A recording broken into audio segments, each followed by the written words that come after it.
तो प्यारे बच्चों, डिस्कशन को आगे कंटिन्यू करते हैं आपके साथ। ये ऑलरेडी डिस्कशन चल रहा था एटॉमिक स्ट्रक्चर को लेकर के। काफी अच्छे अच्छे क्वेश्चंस हम लोग ने किए और काफी कुछ चीजें हमारी पहले से अच्छी इंप्रूव हो गई हैं। तो प्यारे बच्चों, हम लोग को जो नेक्स्ट क्वेश्चन करना था वो क्वेश्चन नंबर 5 था। तो क्वेश्चन नंबर 5 आपकी स्क्रीन पे दिया है, तो आप इसको जरा ध्यान से पढ़िए और क्या हो सकता है बेस्ट उसमें करिए।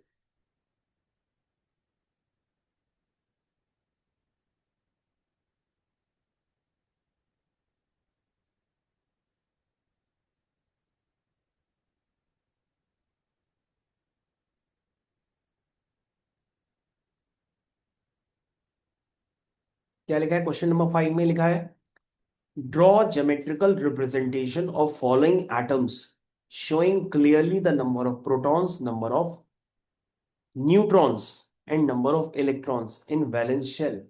अरे बाप रे, ये तो कह रहा सब कुछ बना करके दो, प्रॉपर तरीके से कह रहा रिप्रेजेंट करो डायग्राम को। ये कह रहा है अब जुगाड़ नहीं चाहिए, पूरा सही से बना के दो। चलो ठीक है, जुगाड़ खत्म करते हैं बच्चों। यहां से हम लोग जुगाड़ खत्म कर रहे हैं और ए वाले क्वेश्चन को कंप्लीट करते हैं। उसमें लिखा हुआ है कैल्शियम। तो तुम कहोगे सर कैल्शियम का जो इलेक्ट्रॉनिक कॉन्फ़िगरेशन है वो है 2,8,8,2। तो सर इसमें आपको 4 शेल्स बनानी पड़ेंगी। हमने कहा ठीक है, बना लेंगे। पहली छोटी, उससे बड़ी, और बड़ी, और बड़ी, इस तरह से बच्चों शेल बना।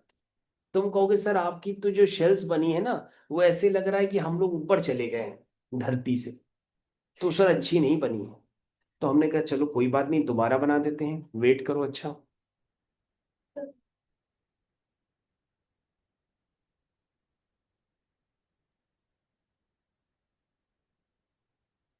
मेरी भी अच्छी अच्छी बन रही है, वेट तो करो, बना के दे रहे हैं। कहोगे सर अब आप जुगाड़ से बना रहे हैं बढ़िया बढ़िया करके, पहले तो आपने ध्रुव तारा बना दिया था। अब देखो अच्छी बनी। प्यारे बच्चों, हमारा भी डायग्राम देखने का कष्ट करें। हाँ सर, अब शायद अच्छी बनी है आपकी। KLM सर, एक और बना लीजिए।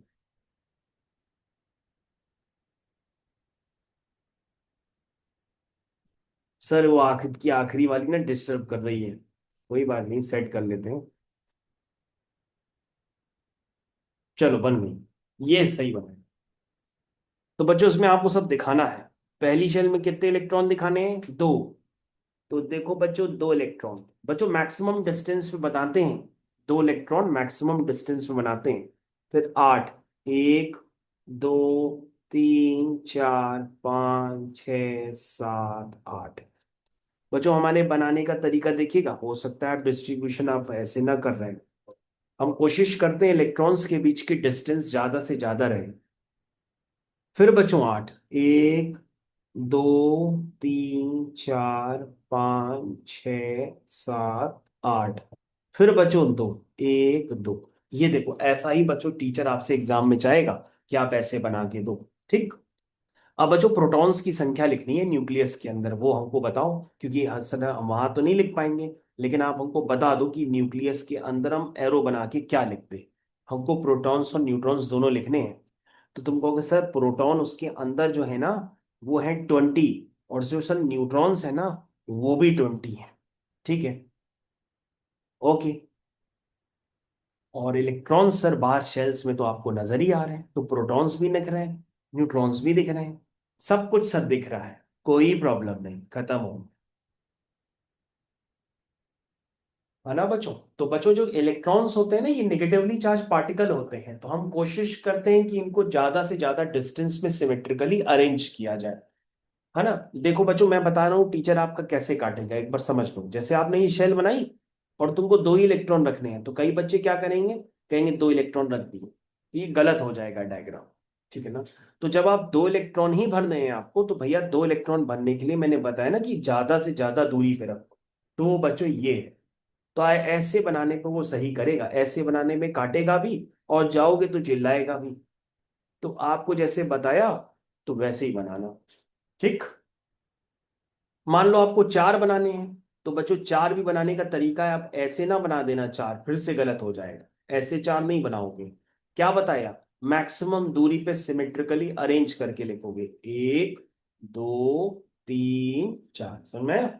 इस तरह से बच्चों, तो अगल बगल बच्चों जितनी डिस्टेंस बना सकते हैं उतनी डिस्टेंस बना करके इलेक्ट्रॉन्स न्यूक्लियस के चारों तरफ शेल्स में दिखाते हैं, और इन शेल्स का नाम होता है के, एल, एम, एन, इस तरह से। तो बच्चों अरे बच्चों, ये के शेल होती है, ये एल होती है, ये एम होती है, और ये एन होती है।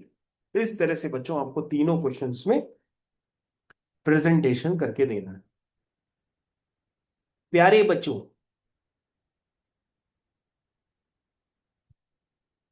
नेक्स्ट एक्सरसाइज आ गई है। पहला जवाब देंगी तविशी। तविशी फर्स्ट क्वेश्चन का आंसर बताइए, और आपके पास फिल इन द ब्लैंक्स में ऑप्शंस भी दिए ऊपर लिस्ट में कि उसमें से कौन सा सही हम डाल सकते हैं।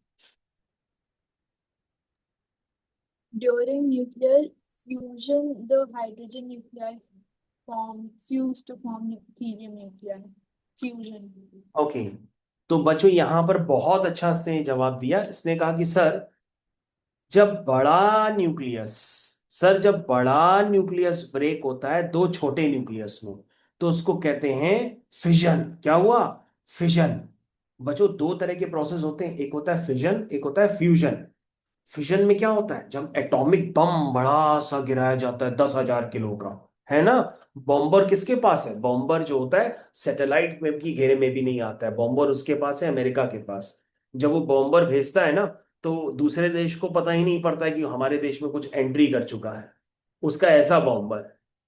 तो वो जो जाता है तो 15-15 20-20 हजार किलो के बम सीधा गिराता है, ठीक है ना। और वो किसी के पास है भी नहीं वैसा बॉम्बर, तो इसीलिए देश उससे ज्यादा डरते हैं ना। उसने किसी को टेक्नोलॉजी बताई है ना, उसने अपने प्रोटोकॉल्स किसी को बताए भी नहीं है।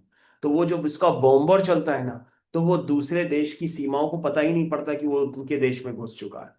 तो बच्चों वो पता है क्या गिराता है? एटॉमिक बम गिराता है सीधा, और वो ब्रेक होता है कई सारे छोटे छोटे न्यूक्लियस में। उसको कहते हैं फिशन कर दिया उसने। और बच्चों पता है जो सन है ना, जो सन एनर्जी रिलीज करता है, तो वो कैसे रिलीज करता है? जब छोटे छोटे न्यूक्लियस आपस में मिलते हैं ना, तो वो एक बड़ा न्यूक्लियस फॉर्म करते हैं। इसी से सन से एनर्जी आती है, और उस प्रोसेस को क्या कहते हैं? फ्यूजन। तो बच्चों दो तरह के प्रोसेस होते हैं।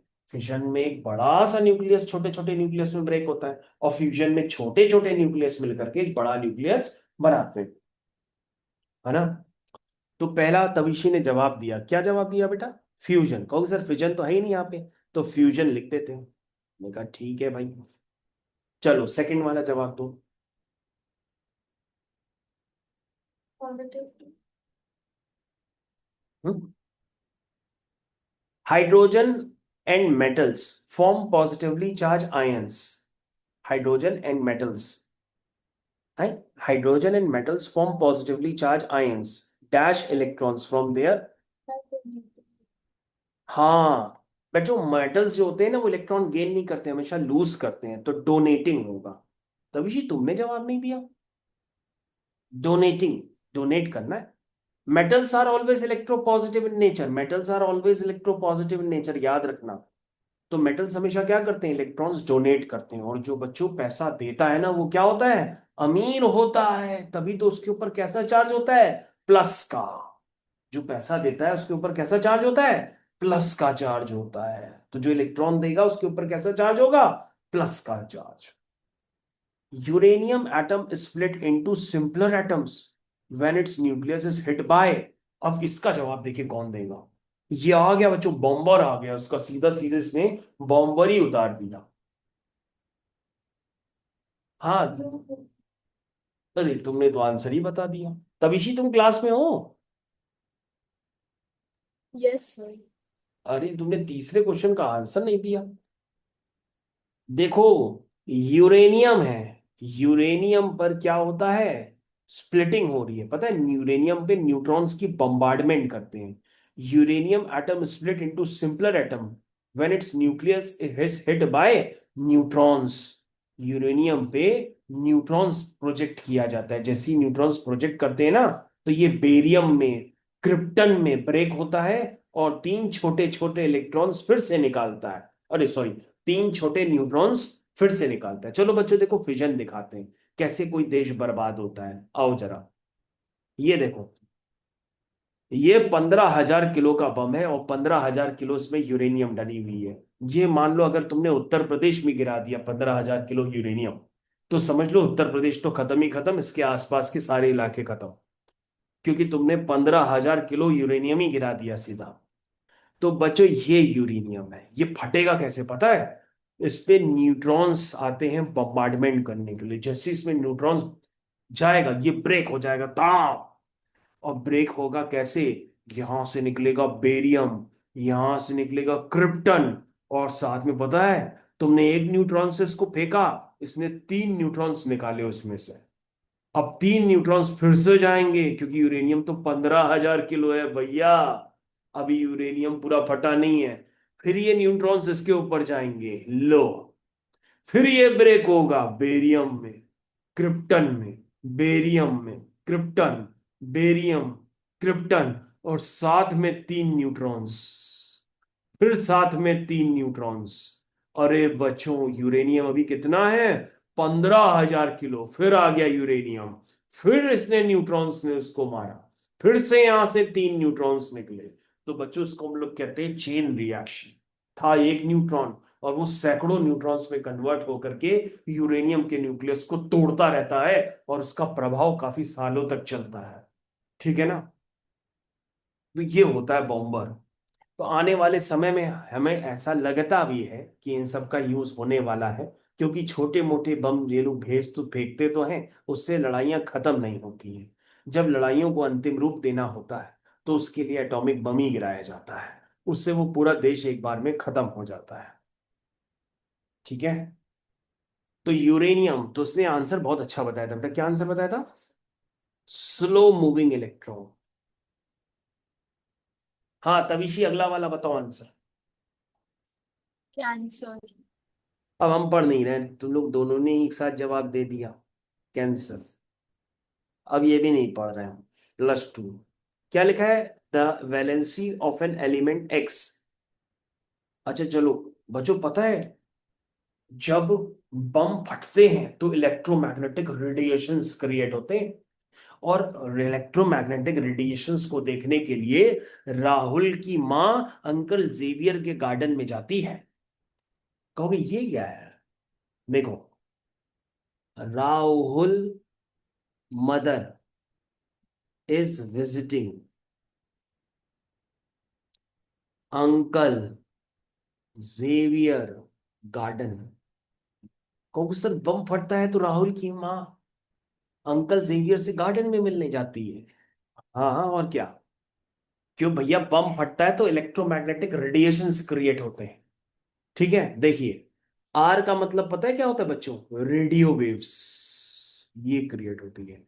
एम का मतलब होता है माइक्रोवेव्स, ये क्रिएट होती है। आई का मतलब होता है इंफ्रारेड रेस। इंफ्रारेड रेस पता है क्या होता है? वो ये सन के पास जो हीटिंग इफेक्ट होता है ना, वो इंफ्रारेड रेस की वजह से होता है। वी होता है विजिबल रेस। यू होता है अल्ट्रा वायलेट रेस। समझ गए? और एक्स होता है एक्स रेस, एक्स रेस तो तुमने देखी ही है। जी होता है गामा रेस। तो बच्चों इतने रेडिएशंस निकलते हैं। ठीक है ना? इसीलिए हम कहते हैं जब भी बम गिराया जाता है, तो राहुल की माँ अंकल जेवियर से, मतलब जेवियर अंकल से मिलने जाती है गार्डन में। ठीक है ना? ठीक है। तो Rahul mother is visiting uncle Xavier garden. तो इसको आप याद कर लेंगे। तो जितने तरह के इलेक्ट्रोमैग्नेटिक रेडिएशंस होते हैं वो आप भूलेंगे नहीं, आपको याद रहेंगे। Radio waves, microwaves, infrared, visible, ultraviolet, X rays, gamma rays, सब आपको याद रहेंगे।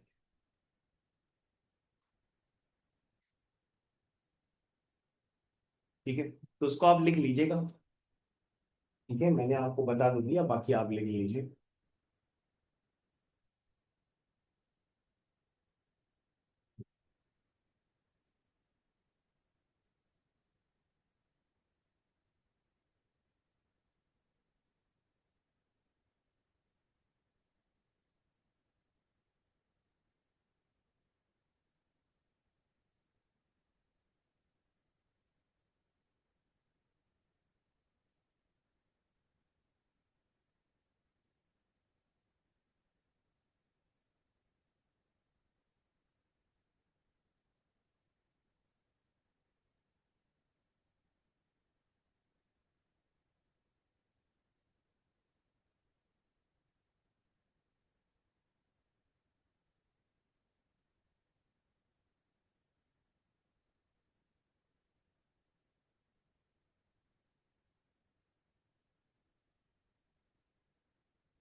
तविशी समझ में आ गया बेटा?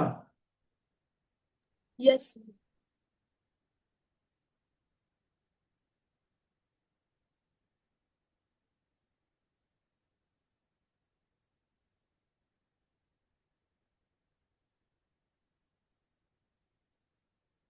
ठीक है बेटा, ये हटा दे। चलो भाई, बच्चों पता है, अब पता क्या है, चलो बाद में बताएंगे। इसमें बच्चों फ्रीक्वेंसी और वेवलेंथ का ऑर्डर भी होता है, वो भी एक बार में हम लोग बच्चों को याद करा देते हैं। लेकिन अभी जाने दो, पहले इतना करो। चलो बच्चों,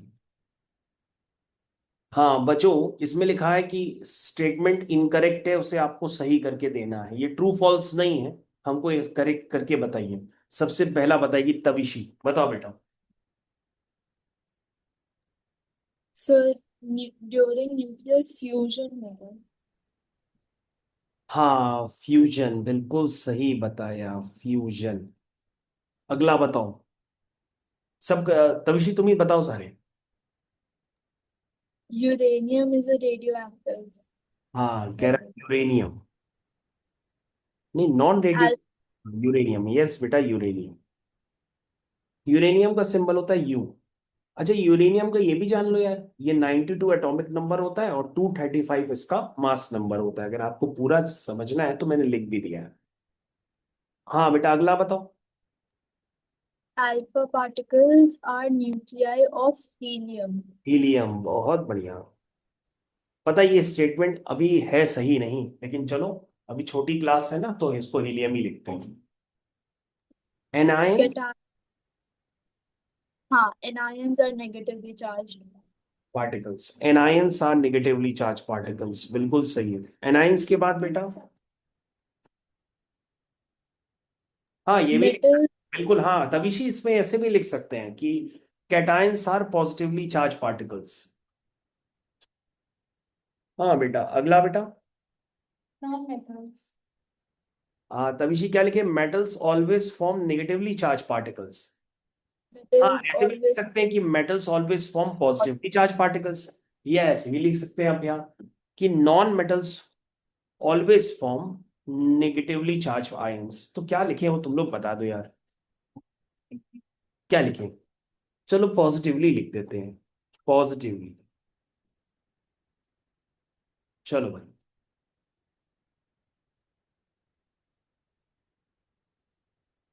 प्यारे बच्चों स्टेटमेंट को जल्दी से मैच करिए। अब यहाँ पहला वाला बताओ, क्या मैच करें इससे?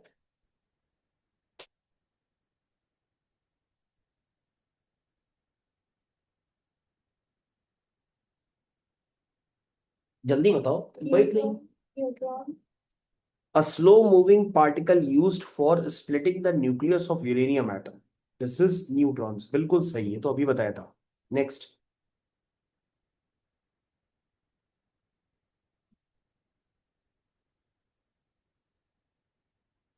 Cation. A charge particle formed by the donation of electrons formed from the, हाँ कैटायन ही तो होगा, कैटायन आंसर नहीं है क्या है? A phenomena due to which hydrogen atoms fuse in sun. Nuclear reactor. Nuclear fusion. Nuclear fusion. अभी हमने बताया था ना बातों बातों में, कि सन से जो आने वाली एनर्जी होती है वो न्यूक्लियर फ्यूजन से ही आती है। A charged particle having +2 electric charge and 4 AMU mass. Helium. A specially designed vessel in which uranium atom is split to energy. Nuclear reactor. ठीक है ना?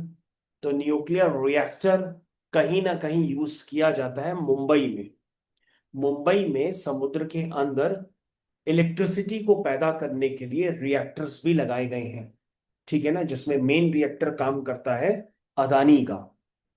तो इन लोगों ने गवर्नमेंट से हिडन या छुप छुप के लोग काम करते हैं, एनर्जी प्रोड्यूस करते हैं रिएक्टर्स, और वो पूरे देश में सप्लाई भी करते हैं।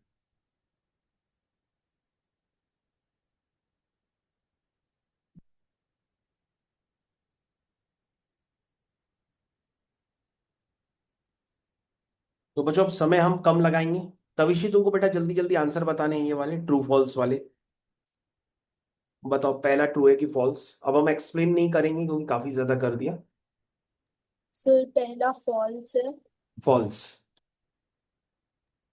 फिर दूसरा ट्रू है, ट्रू। फिर ट्रू है, ट्रू।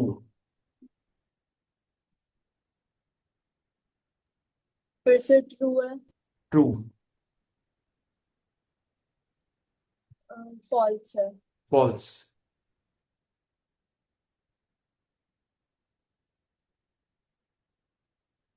चलो बेटा अगला वाला बताओ। जल्दी ऑप्शन से करेक्ट ऑप्शन ऑप्शन को टिक करा दो बेटा जल्दी जल्दी। सर पहला सी है, सी। फिर दूसरा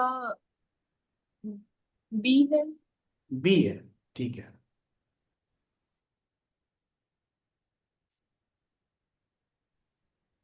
अरे बन गई, ये तो हमको भी नहीं पता। थायराइड कैंसर को दूर करने के लिए कौन सा रेडियो एक्टिव आइसोटोप यूज किया जाता है, ये हमको नहीं पता, गूगल में चेक करो भैया।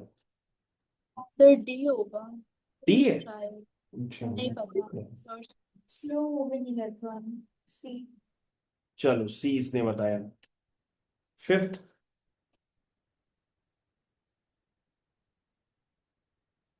Donating donating electrons from the valence shell.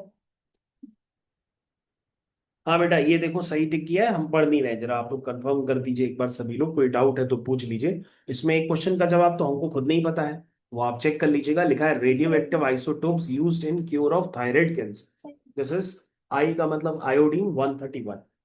ठीक है, होता होगा, मेरे को नहीं पता। ये आयोडीन का कोई आइसोटोप्स है, आयोडीन 131। ये थायराइड कैंसर में यूज किया जाता है। अच्छा।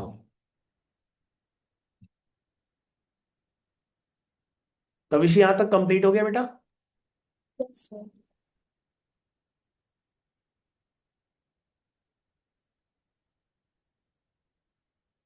तो बच्चों हम लोग यहाँ पर आज की क्लास को ओवर करते हैं, और जितना मैंने आपको पढ़ाया है उसके सारे नोट्स अभी मैं आपको शेयर कर दे रहा हूँ, इसको सेव करके आप रख लीजिए।